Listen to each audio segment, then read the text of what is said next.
ครับก็สวัสดีครับก็เจอกันอีกหนึ่ง EP นะครับวันนี้ก็ว่างๆครับก็จะมาลองเรือกระป๋อง180นะครับมอเตอร์180 3รูไฮสปีดนะครับตัวที่ผมขายปัจจุบันนะครับเอาละครับวันนี้ก็บรรยากาศครับน้ำเต็มบ่อพอดีครับสวยงามครับก็เราก็มาลองเรือกระป๋องนิดหนึ่งน้ำมีแล้วก็เรามาลองเรือโอเคนะครับเดี๋ยววันนี้เราจะชมเรือกระป๋องซิ่ง180นะครับเดี๋ยวเรามาชมกันครับว่ามีอะไรกันบ้างครับโอเคนะครับเราก็มาดูตัวเรือนะครับอันดับแรกเลยก็จะมีแผงกระป๋องแปลง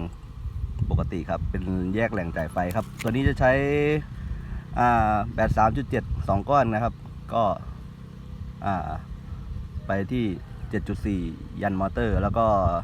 มอเตอร์เลี้ยวก็จ่ายแค่ 3.7 นะครับเป็นแยกแหล่งจ่ายไฟนะครับก็ง่ายๆครับก็แปลงใส่ห้องเครื่อง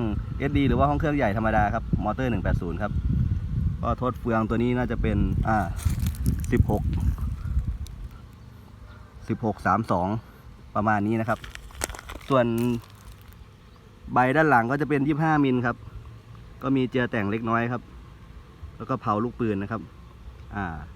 ส่วนทางเสือก็ทำเองที่มาก็จะมีแต่เรือเปล่าแล้วก็ผมมาประกอบเองนะครับ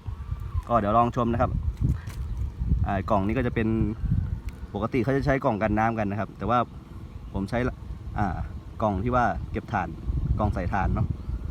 ก็เคยทดลองแล้วก็ตัวนี้ก็ใช้ดีครับน้ำไม่ค่อยเข้าครับไปใช้ตัวอื่นหรือว่าถุงห่อมันเข้าครับก็ไม่กี่บาทครับกล่องละ10 บาท5 บาทเนี่ยโอเคนะครับเดี๋ยวเราไปลองชมกันนะครับ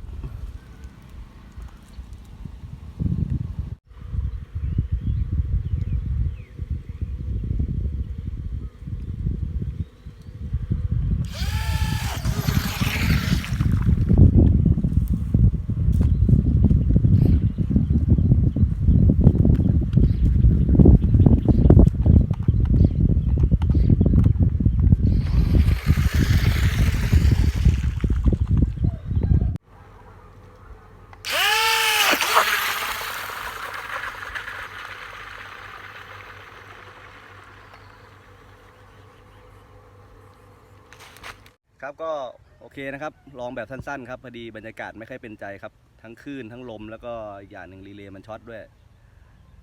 แล้วอย่างครั้งที่แล้วก็ผมก็ทำคลิปวิ่งข้ามฝั่งไปแล้วไกลอยู่ครับแต่วันนี้ก็ชมแบบคร่าวๆดูก่อนยังไงถูกใจก็กดไลค์กดแชร์นะครับยังไงติดตามมานะครับ Facebook ณเชนคนเดิมครับขอบคุณครับที่รับชมครับสวัสดีครับ